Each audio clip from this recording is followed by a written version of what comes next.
welcome to Fit Chat, Chit Chat. I'm your hostess, Devondria Sanchez, also known as the Fit Therapist, licensed marriage and family therapist, and founder, owner, and client of Finding Inner Transformation, where we believe a fit mindset is more than the physical. It is spiritual, mental, emotional, and all-encompassing health. So today I am so thankful and pleased to have my guest on. Some of you may remember her from my very first episode of Fit Chat. I don't even know if you remember that, but I just want to be able to allow her to introduce herself in just one moment. If you're watching live, please put any comments, questions, feedback in the chat. This is a perfect opportunity where you get a personal trainer, nutritionist, nutrition coach, and a licensed therapist for free. So ask whatever questions that you want to ask. If you're watching this in a recording, please put your questions, comments, and feedback in the chat, and we will make sure that we answer it and get it addressed accordingly. With that being said, my beautiful co-host today, panelist, I don't even know. Sis, introduce yourself. Please tell us who you are, what you do, where we can find you. That was such a wonderful introduction. Thank you so much. You're My welcome. name is Jenn Miller. I'm a certified personal trainer, nutrition coach, glute certified specialist, which sounds kind of funny, but I promise it's a good thing. I am outside of Austin, Texas, in Round Rock, working mostly online. The last 2 years have kind of opened up some doorways to do a lot of virtual training. It's been amazing. But yeah, so I don't have my website up yet. So to find me would be email, which I think we can put in the comments, right? Yeah, we'll put her contact information in the comments. Also, you can find her on Facebook at Jenn Miller. So with that being said, let me first say shout out to my boy Nelson over at Self-Defined Love Anarchy. I'm representing his shirt today, or matter of fact, it is representing me because listen, as we're talking about today's topic, there is no budging on this thing. All right, so let me just tell you all, thank you for joining in. But today, I just want to say that, hold on one second. Uh-oh. Okay. So there was a little hiccup. Looks like that's a Facebook required to go live. Something might be, if you're not watching this on Facebook, unfortunately, it looks like there may be a discrepancy. So please head over to YouTube if you are on any other platform. With that being said, Jenn, if you could share that on Facebook again, just for me, just to be on the safe side, please. Sure. If you can. All right. Anyway, how Jenn and I met, we were in a fitness group, a ladies fitness group, where we had very similar goals. And it was about two other ladies that joined this smaller group, a subgroup. And Jenn and I just stayed in touch. And it allowed us to talk with each other, obviously, via Zoom. I still not have met this beauty in person yet. Can you believe that? However, due time, we've been doing a lot of work. We have hosted corporate wellness trainings for families and for individuals of in the corporation. And we continue to offer that as a service where we put together physical and mental and emotional health, and we make it into one, producing a more effective employee. So we can have retention rates stay up, we can have better health, low risk of going to the emergency room, or low immune systems, and all the other things that come with lack of health, mental and physical. So with that being said, I told Jenn I needed, if you heard me, to do a session just about why is it difficult to lose weight, or what are some things that are getting in the way. And of course, as Jenn would have it, she was totally on board, like, let's do this. So I'm appreciative of that. We are not going to exhaust the list about why individuals don't lose weight, but we will highlight a couple things by the end of it. The first, most important thing to me has always been consistency. And most people tell me, I don't have a problem working out. Jenn, I'm sure, has heard that. I have a problem eating. Hello.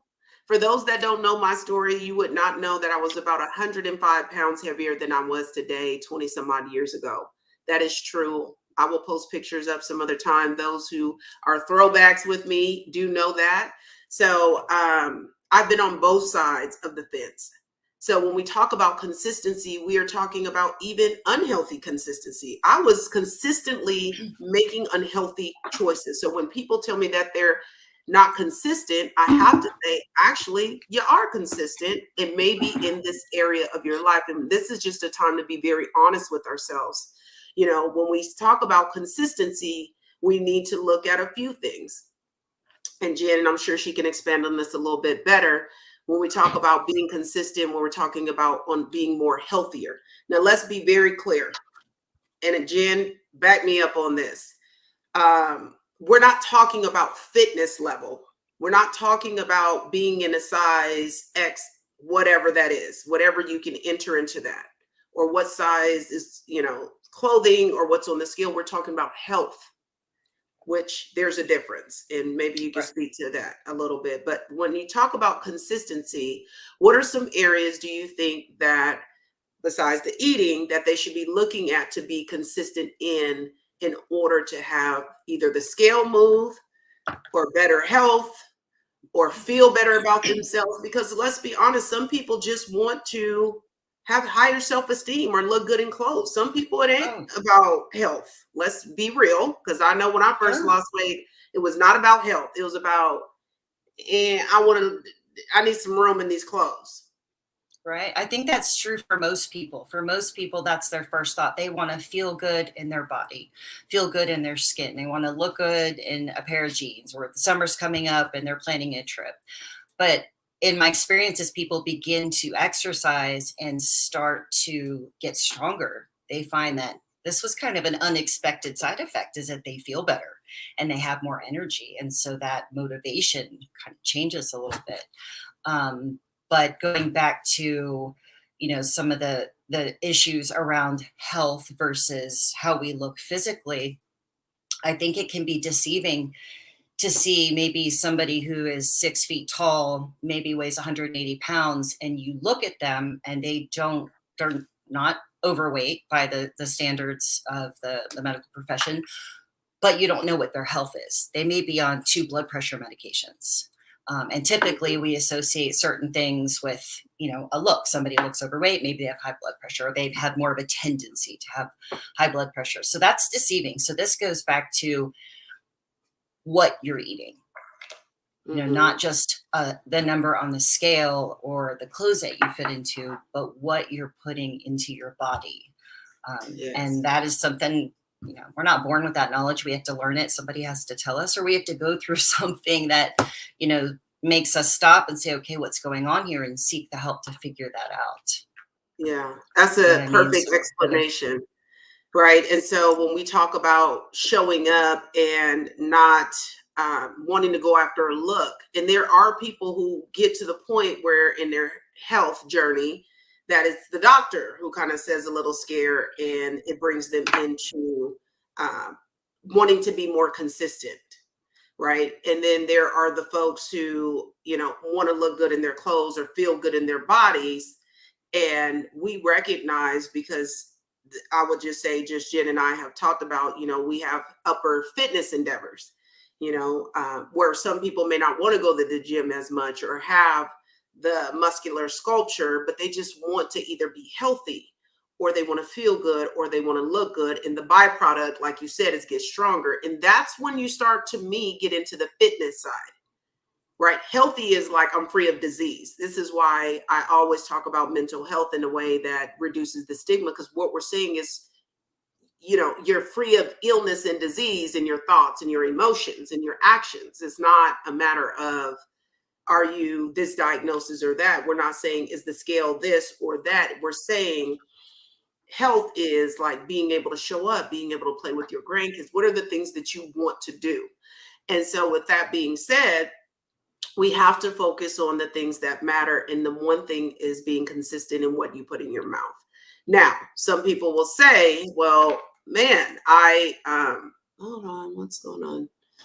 Okay. Some people would say things like, I just have a hard time until the weekend, right? I can eat good all week long, but the weekend comes and what happens? And I when I think about consistency, I think about, the weekend is another day. what keeps people from being consistent on the weekend in your experience, Jen? I think some of this is mindset. And what I have found in my experience is that people tend to restrict themselves so much that they then think of the weekend as a time to, eat or drink whatever. So it almost erases some of the progress you made, because you could eat 5 or 6,000 calories more on the weekend than during the week. So this comes back to balance and being flexible. So if all week, if you ate too little and you were surviving on just salads and grilled chicken, you're bored, you're frustrated, you didn't enjoy your food because you weren't eating anything because you thought this was what you were supposed to eat. So the weekend comes and then it's pizza or whatever takeout, and it just kind of becomes like a vicious cycle. Yeah. It's really tough to break out of, but that I feel like is all mindset, and just knowing that you can eat food, enjoy your food. It can be nutritious for you, providing all of the nutrients that you need, and still achieve your goals. It's just balance, and that's tough. That's really tough to figure out for some people. I mean, we have kind of entered into an era. I mean, it's actually been going on for a long time. If you think back to the Atkins diet, I think was like in the 90s. These different fad and dietary trends where you're restricting food groups. And people get frustrated, they get stuck, they need to see the scale move or they need to see something different. But it kind of puts you in a cycle that you almost can't get out of. And it's frustrating. People get frustrated. Yeah, especially when you're just starting off, right? And not knowing where to start, I think is the biggest thing. So consistency definitely matters. Consistency in your water, consistency in your sleep habits, and these are things that Jen and I talked about, and we actually address in our Thrive group that we run. Is the how to be consistent, and sometimes we want to see big numbers during the week, and I know.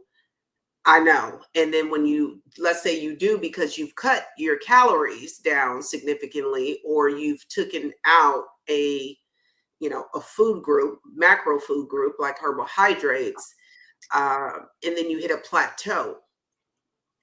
This is the thing that kind of brings me into another portion of it. It's all related, is um, Laura Harvey. I know that was kind of like a big thing because she hit this 1,200 calorie diet and all of that. And she may be consistent on that 1,200 calorie diet, right? Just as I may be consistent on a 2,200 calorie diet or whatever that looks like, 1,600 calories.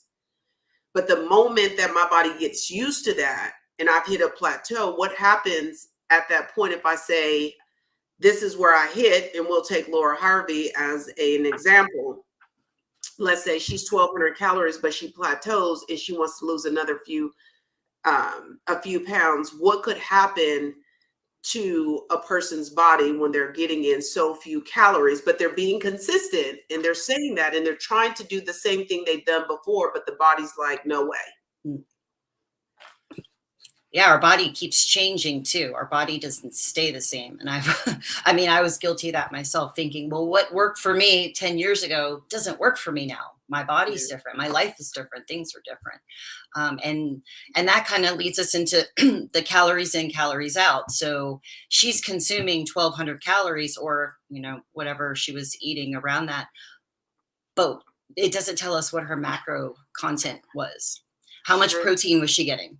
I mean, was it all, carbohydrates and protein and no fat? So that plays a factor too, what exactly she was eating. So you can do the 1,200, but that protein, especially if you're someone that's lifting weights, those macros are important for different things, whether it's hormones or to repair muscles because you're lifting weights, or the carbohydrates because you're doing HIIT or you're running.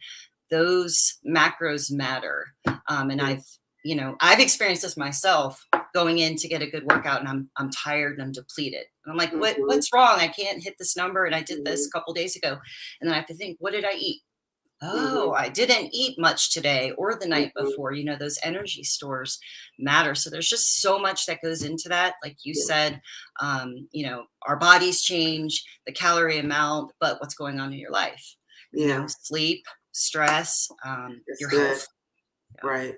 That's good. I want to kind of sum up the consistency part, because I know there's so many things that play into it. And so even taking the Laura Harvey 1,200 calorie sessions, doing HIIT, Pilates, mainly protein and veggies, very little carbohydrates, eventually you are going to plateau and there's nowhere to go from there. And so even if she's taking in 1,200, she might be expending, let's say 400 to 500, because remember, we expended in things other than just exercise, right? Right.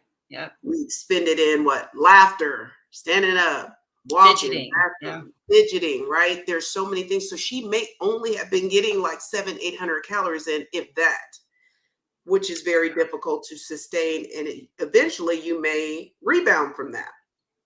And I've been there.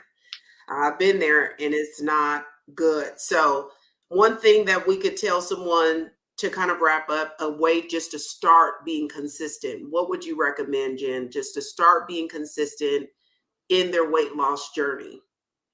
I would say start with planning your meals, planning and prepping a week at a time. Take a Saturday or Sunday. What are you going to eat for each meal, and allowing for snacks, I think, is the easiest way to hit that goal. What are you going to eat? Because how many times if we just say, oh, I don't have dinner planned, I'm tired, it's the end of the day, let's order out. Or, oh, I didn't have time to make lunch, what am I going to eat? You will more than likely make a choice that is not going to benefit you had you already planned out what you were going to eating. I mean, that's the easiest thing for me, because I don't know about you, but in my house, the toughest question is, what's for dinner? Yes. It's not a favorite topic here. But. Yes. And I think sometimes, so like perfect example, yesterday I had a very long day starting at 5 in the morning. I have a consistent routine, and I'm sure Jenn does as well.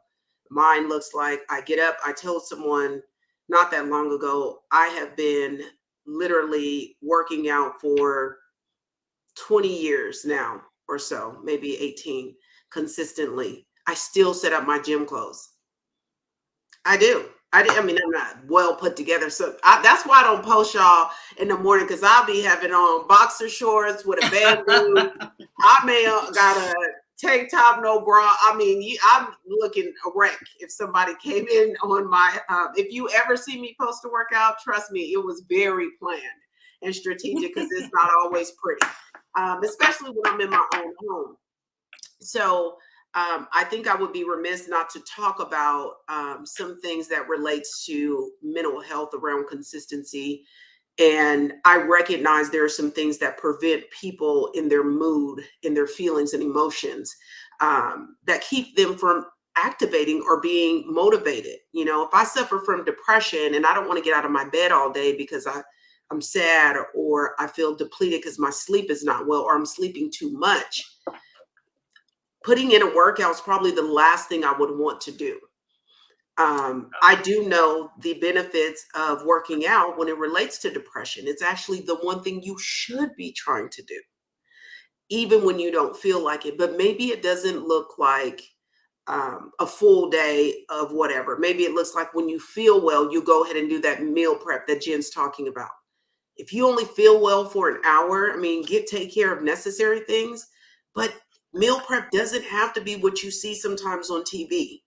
It could literally be throwing your chicken in the oven. If Jenn, she can talk more about her plant-based lifestyle.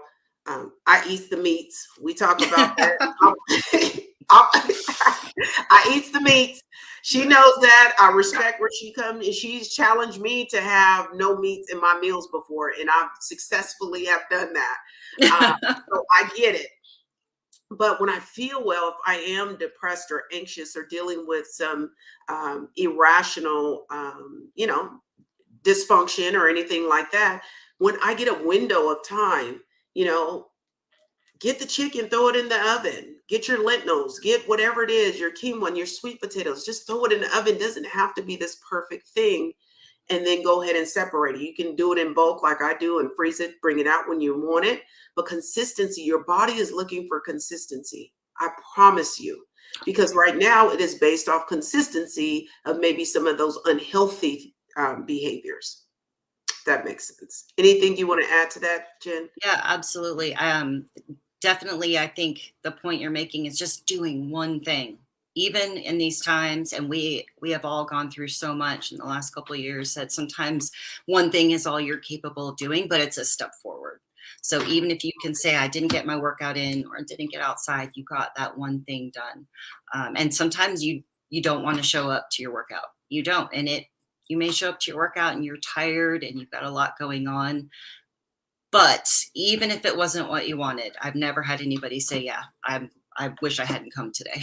So no Yeah, matter what, movement, even if it's a walk outside, like you said, right. getting outside in the sun, the vitamin D, that's important.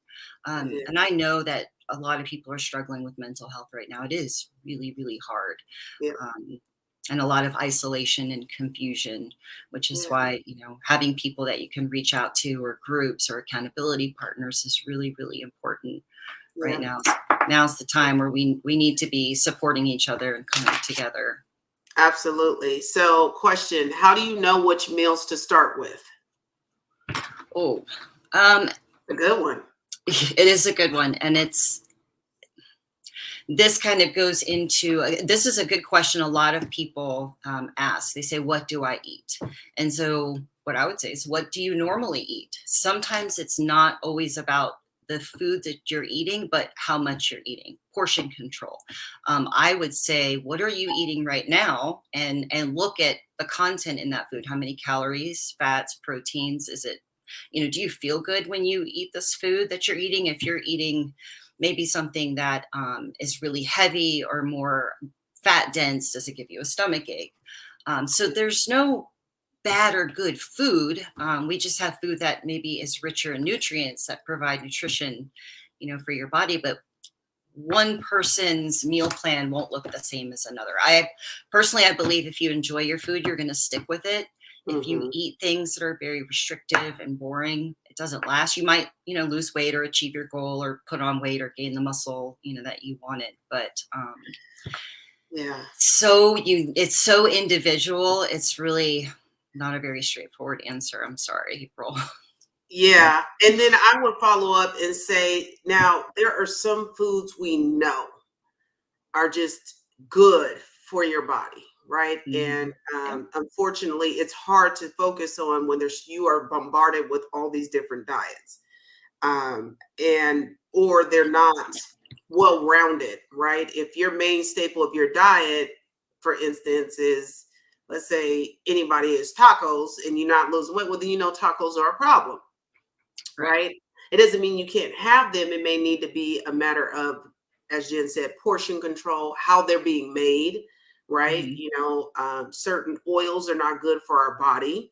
And there are things that we can incorporate. I used to think carbs were bad as a runner. That's just crazy, right? So I Yeah. didn't. I listen, when I'm talking about Laura Harvey, I think that was me, Yeah.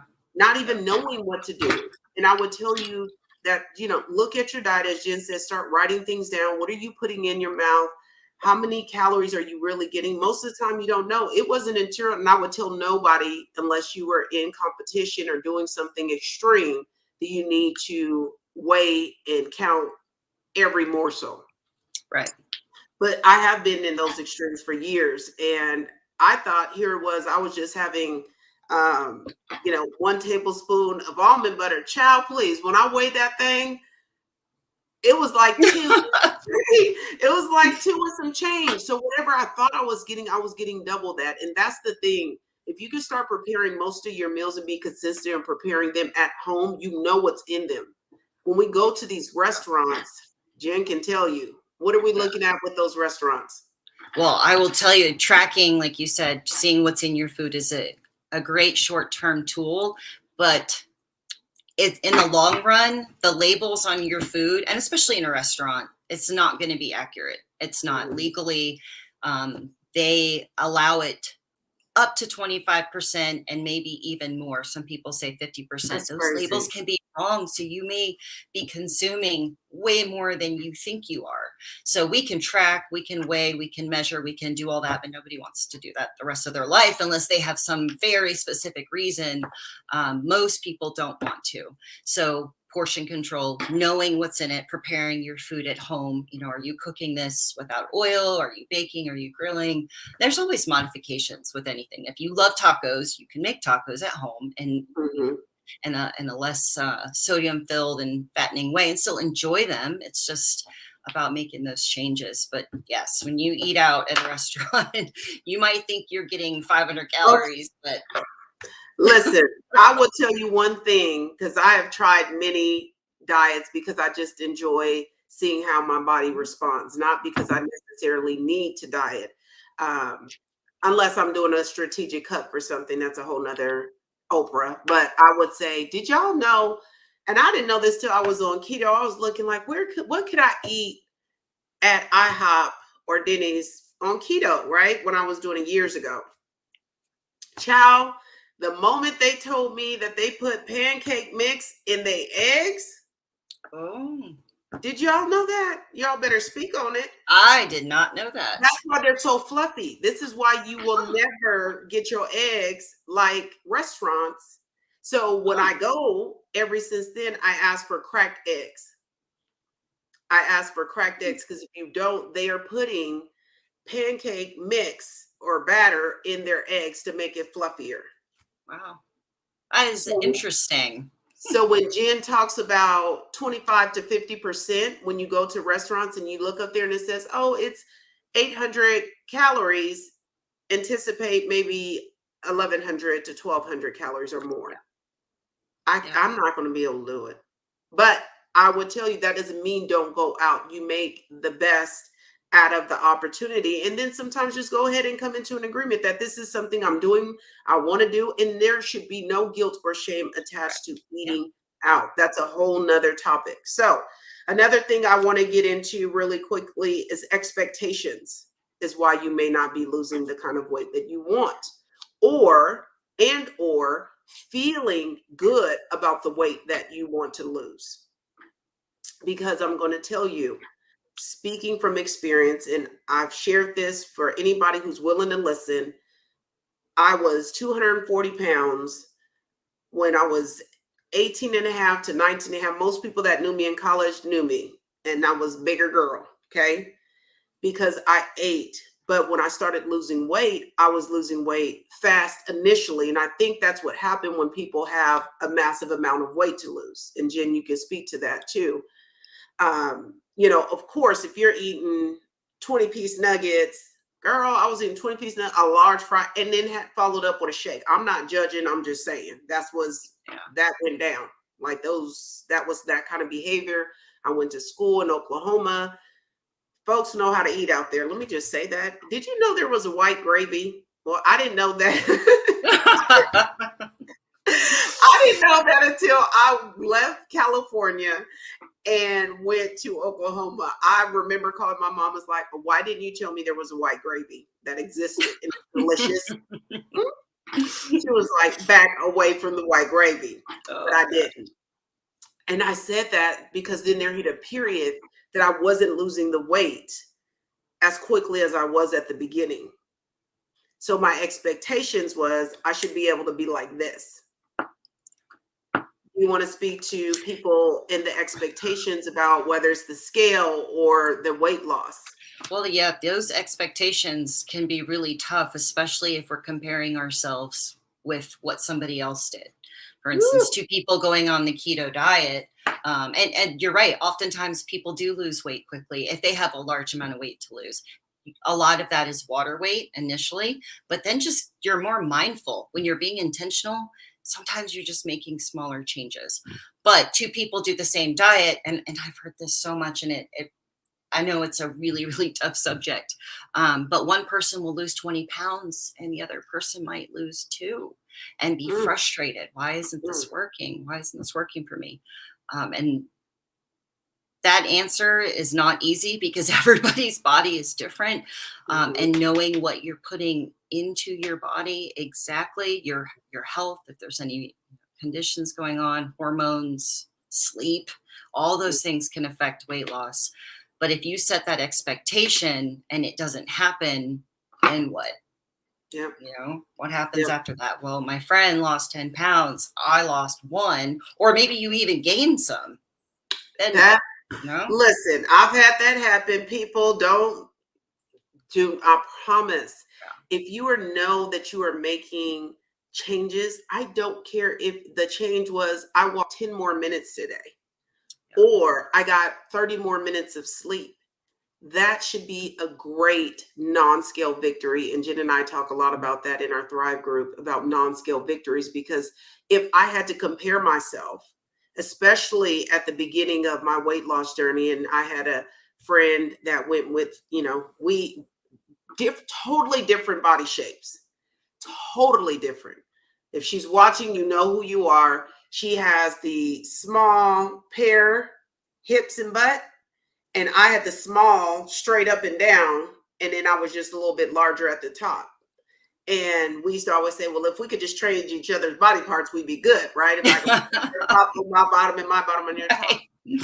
But it looked different. Her 10-pound weight loss, because she was curvier and she was really slender at the top, it looked, it fell in the right places, in my opinion. And here I didn't have no hips, no extra. It was just like I'm straight up. It's still like that, right? Straight up and down. And so when that happens, of course, we start thinking about ourselves. And then that can play in our self-esteem, or that we're not doing enough. So either we try to do more extreme behavior, and extreme behavior could be anything, right? I'm gonna now start running outside with a foil bag and two waist trainer, whatever folks do. Right. But Sweaty. trust me, and I'm sitting here telling you because I've done it all. I am an open book around expectations. Not so much now. Now I do have an expectation, but now I feel like I have a formula that works for me. But even at the same time, I recognize the intensity that has to go into it, the feelings, the setbacks, because like Jen said, you could even pick up weight. And I didn't understand that initially. Why is the scale not moving? Or why did it move up when I did everything right, in my opinion? And so Jen knows there's several things that play in a part with why the scale can go up, even if you're having a great day or a progress day, right? Yeah. And you have to look at, we get attached to the number on the scale very easily, and we get it in our head.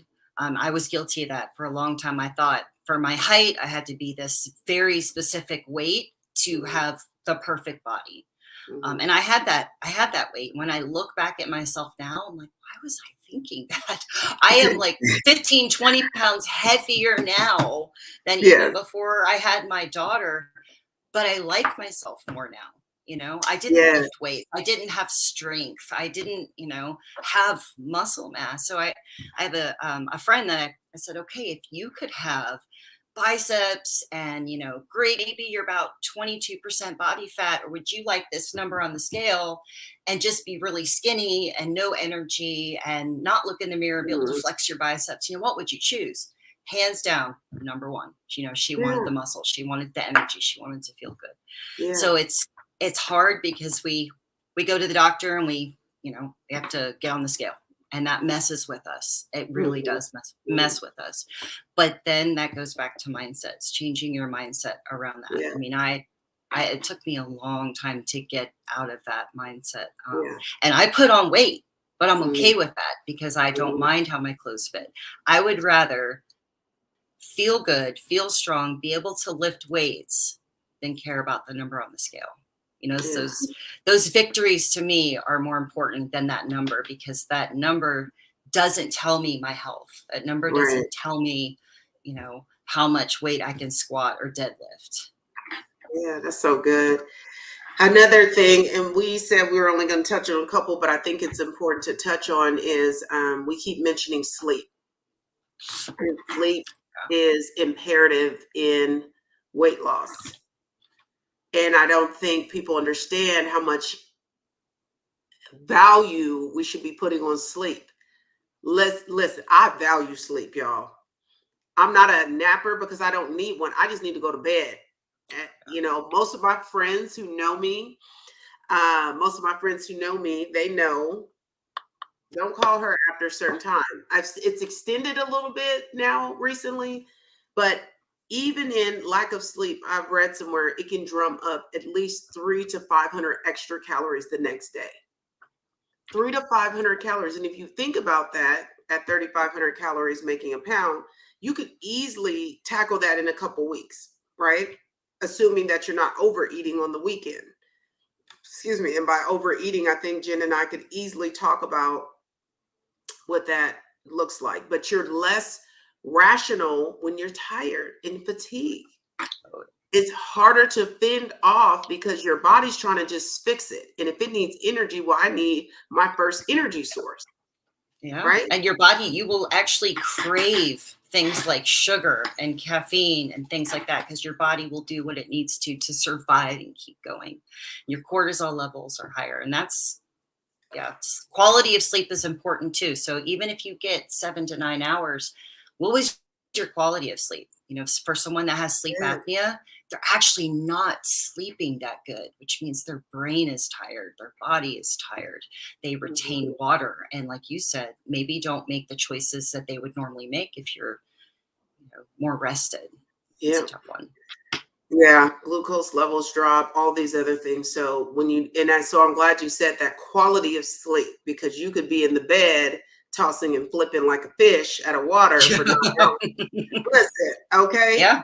I'm Yeah. talking about when you wake up, do you feel rested? Those are things that we also address in our Thrive group. I want to answer Tyrone, men's mindset versus women's on the scale. And actually, we hope to cover that here in a couple weeks. But, I don't want to speak for men, but I can say in my experience with being around, especially even men bodybuilders, where it is about the scale. They weigh you at competition to see what kind of, yes, you're high class, but they're still weighing you. And so these things are very important about, how much do you weigh, how lean you are, body percent fat. So it's a whole nother arena, I would say, when you start entering into the competitive world. But it depends. I think it depends on the individual. What's their goals? What is their mindset around it? Because you can have some men who are just as hyper focused on the scale as women. It just doesn't get talked about as much. And actually, if you can put on as much weight and less body fat, men like that. I'm sitting at 200 pounds, but 5% body. Wow, right? That means that this person's a solid muscle at this point. Anything you want to add to that, Jen, about men mindset versus women? I would say that there are a lot of men that struggle with that as well. I think we kind of look at men as not caring about that kind of thing. They don't care about the way, unless, it's all like you said, muscle mass, and then I have come to realize, especially in the last couple of years, how many men actually do care about that number on the scale. They don't voice it, maybe, or maybe it's not as accepted as, we females talk about it a lot. We talk about that number. Men don't. They don't tend to talk about it as much. So I think they're a little bit quiet about it, but it is important to them. And I think that goes back to the mindset again. What does that number mean? What does that number mean to them? Are they looking at the muscle gain, or are they looking at, the same thing that we do as, I need to be this perfect weight for my height? Right. And that's a really good question. And like you said, we're going to be addressing this in a couple weeks, diving in a little bit deeper. Yeah.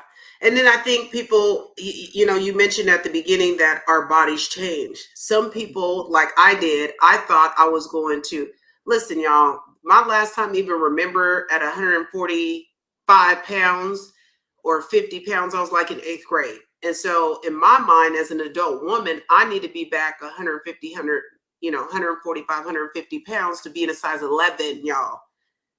11. So, if you know anything about body and all of this, and I didn't.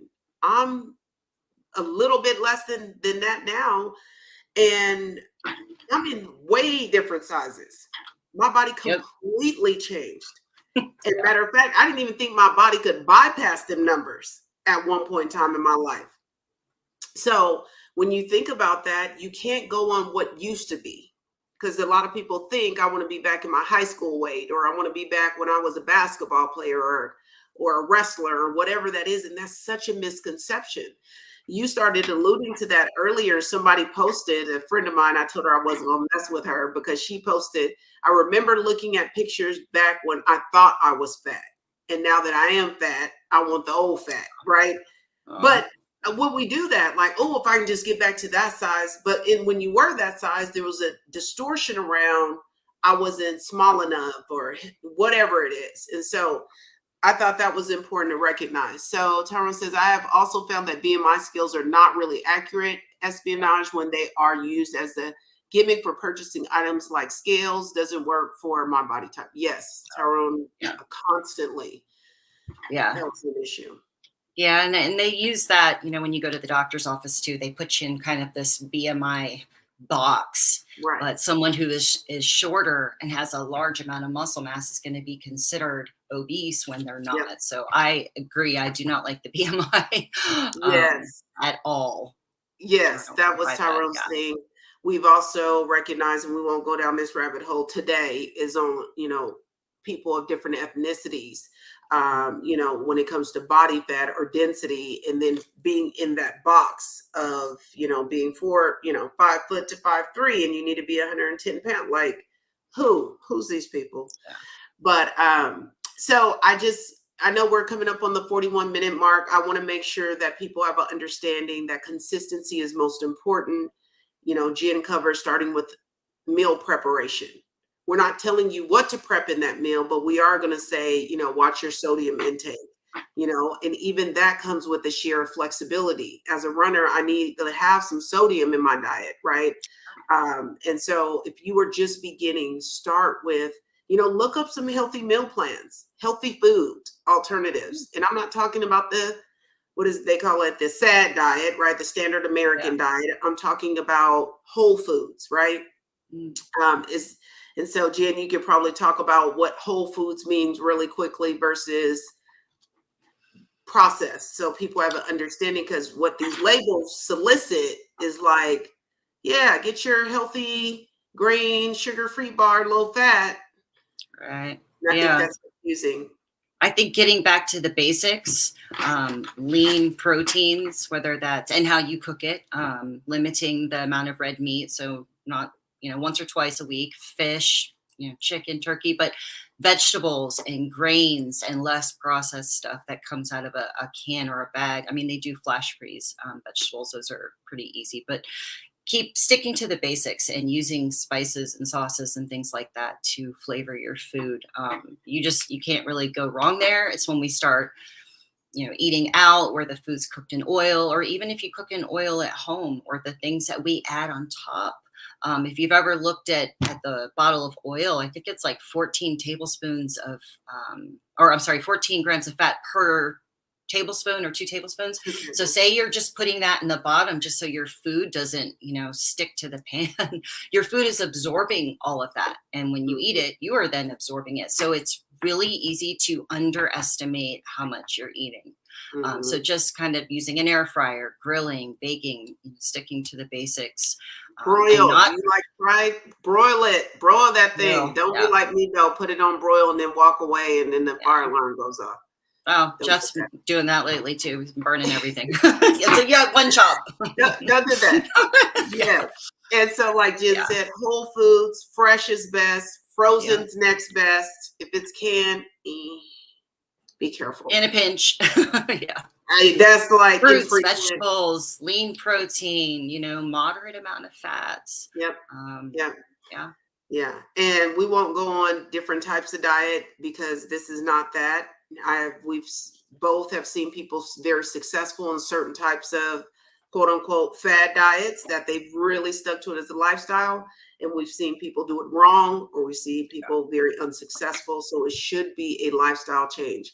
And then one other thing Jenn said, starts with one thing. Maybe you start with your water. Maybe you start with walking 30 minutes 3 times a week, right? And then when I talk to people about working out, is for a beginner, it may not start 30 minutes all at once. You may not have that. It may be a 10-minute, 10-minute, 10-minute. 10-minute, Right. Yep. And then next, check your expectations. Are you expecting too much out of yourself? Jenn mentioned about comparing yourself to your friend. Comparing yourself to social media is very easy to do. We covered Lori Harvey. Listen, y'all. I mean, I ain't judging because some of my friends, I hope they are millionaires. But when you're a millionaire, your daddy got multi-millions. That means she may have a chef, a trainer, a cook. She has, access, which is a whole nother part of where I was going in the mental health part, which I don't really want to address right now. But there's some social determinants that keep people from having the same access as everybody else. So when we say, oh, I get to go to the gym, everybody doesn't have a gym. So what will I do to keep myself healthy, not physically fit, not a number on a scale, not a size? How would I remain disease and illness free? That's what we're saying. But we have so much access.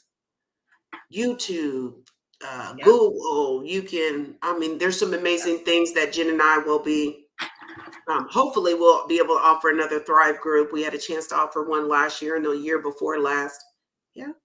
I don't even remember the dates. Or were they both last year? Yeah, they were both. Okay. Last year.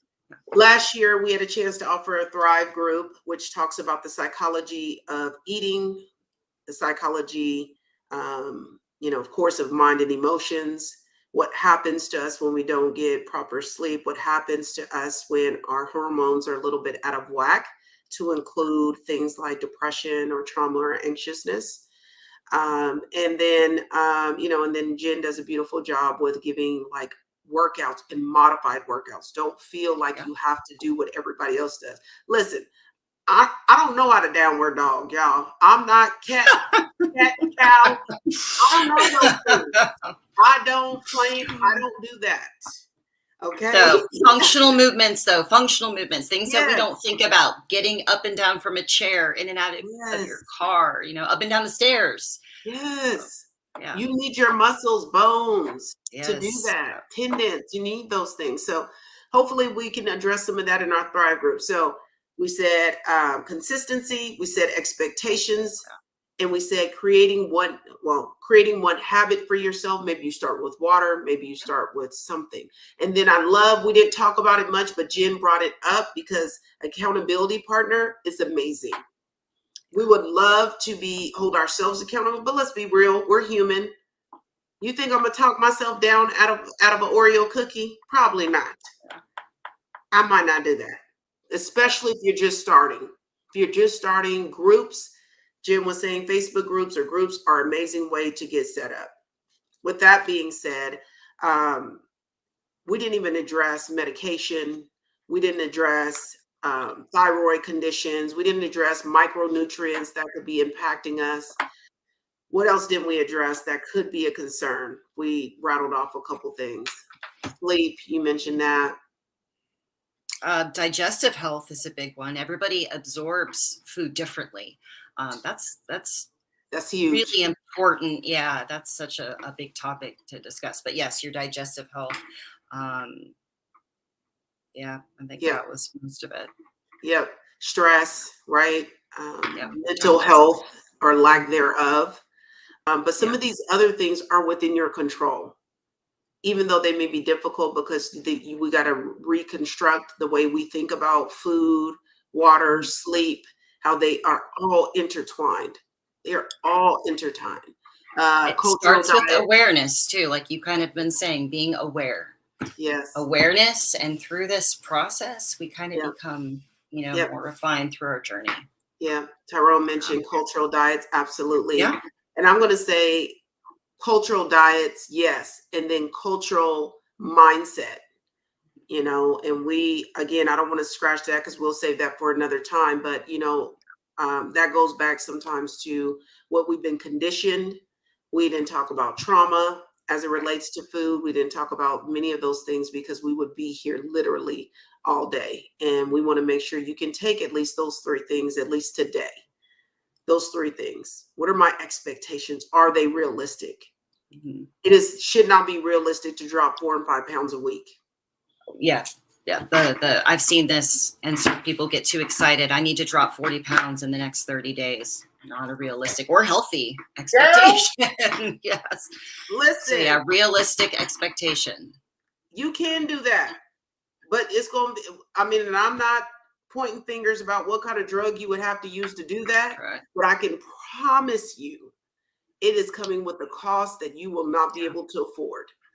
Yeah. And that is very, very huge to get in these fad diets or cuts. And let me tell you, I'm not a stranger of a cut. Y'all, I will post, but I'm just going to tell you the difference with some of those folks in myself. And I'm only going to use myself because I don't know everybody else's. I literally, when I do a cut, I'm not cutting more than 8 to 10 pounds. And I know that most of the first 5 is 6 is water that I'm just retaining. Yeah. And then, and then at the end of my 6 week or 8 week, they look and be like, wow, you got ripped. No, it's always been there. Right now, I just got a lot more water overlaying that, and maybe a couple of pounds fat. I don't know. But I recognize these are temporary things. I recognize when I'm doing them, they're calculated. I do have a coach when I do that, mainly for accountability. But I'm going to tell you, if you get a coach, most coaches are not going to smack the hoagie out your hand. They're not going to come to your friend's birthday party and tell you don't eat when your rest of your friends are eating pizza and stuff. That is the whole nother level of discipline. So coaches are great, but as Jen can tell you, the limitations, right? What are some of we might as well go on these last 9 minutes. What are the limitations that coaches have that you think get misconstrued by the client? I know. One thing. Yeah, I know there's it's many. a tough one. I don't think people are always as aware when I hear this a lot. Give me a meal plan. They want a meal plan by coaches. And then the next thing you see is the meal plan is shared on Facebook, and then everybody's got an opinion about it. Sometimes it's like fire the coach. When you're getting into that level, you have to have the discipline in place if you want to be successful. And hopefully this is a coach that you've researched and has, some good reviews on. You need to have that discipline in place to adhere to that. But those types of things are usually temporary for a specific reason. And I will tell you, and this goes back to mindset, sometimes we are dishonest with ourselves about what we're really eating. And we aren't aware of it. I worked with a client for 4 months, and after the end of 4 months, I was having her tracked temporarily. I found out she was adding oil to her food, and actually I wasn't even aware of it. It took 4 months to find that out. So she was adding a lot because she had done keto, and that's what they did with keto, and didn't even realize it. So sometimes it's being honest with ourselves about what exactly we're eating and how much. I do hear, you probably heard this a lot too. I eat really clean. What does that mean? What does eat really clean mean? It means something different. So when you're told to eat something or to stay within a certain range, it takes a while to learn how to do that and be accurate with it. Yeah.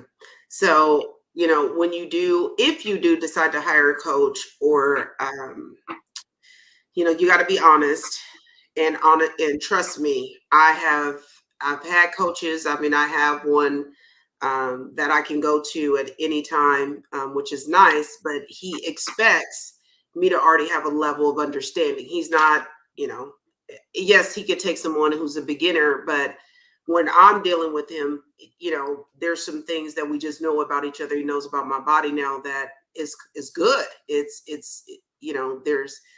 there's that, but I have to be honest, right? Like there's some things that can throw me off. That's not my fault, right? Especially as women. As people, we didn't even tap into some things that would tip the scale up, like more salt, sodium intake this week. We didn't pay attention to that. We didn't pay attention to it's hot outside, or things that could kind of like tip the scale over. But if you decide to get a coach to help you, number one, be very honest. Number two, what are your expectations? And ask them what their expectations, what they think about you. Yeah. Everybody's body's not the same. Everybody is not the same. And so if you're getting that takes time to learn. Like you Yeah. probably went through a lot to learn what worked for your body so then you could share it with your coach. I Yes. mean, we already said Yes. bodies change, but Yes. learning about yourself, sometimes we don't know ourselves as well as we think we do. That whole part, and be willing to undo some stuff, because I didn't eat a lot of carbohydrates as a runner. I went from a 240 pound, and then at my smallest, I was about 127 pounds. And that's a massive jump. And in that time frame, I did not know, because I didn't have a coach. I did it on my own. I did have an accountability partner, but she was just as scared of carbs as I was. Two runners. And then anyway, I don't want to get on that soapbox, but if you decide to get a coach, make sure they're knowledgeable, make sure they're asking you the right kind of questions, make sure it is a plan that you can truly follow and maintain. Ask if there's some adjustments and changes. He'll pretty much tell me, here's the meat, which, you pick whatever. I have some higher days than other days on carbohydrates, but it usually doesn't flex too hard from the other, because it shouldn't be. I know people carbs out. Be careful with the stuff you look on TV. That's what I'm gonna tell you. Yeah. Yeah. Yeah. So this is good. Accountability, habits, expectations, and consistency. Start with consistency. What are one thing? I'm gonna ask those that are watching, and those that are watching the recording, take this question with you.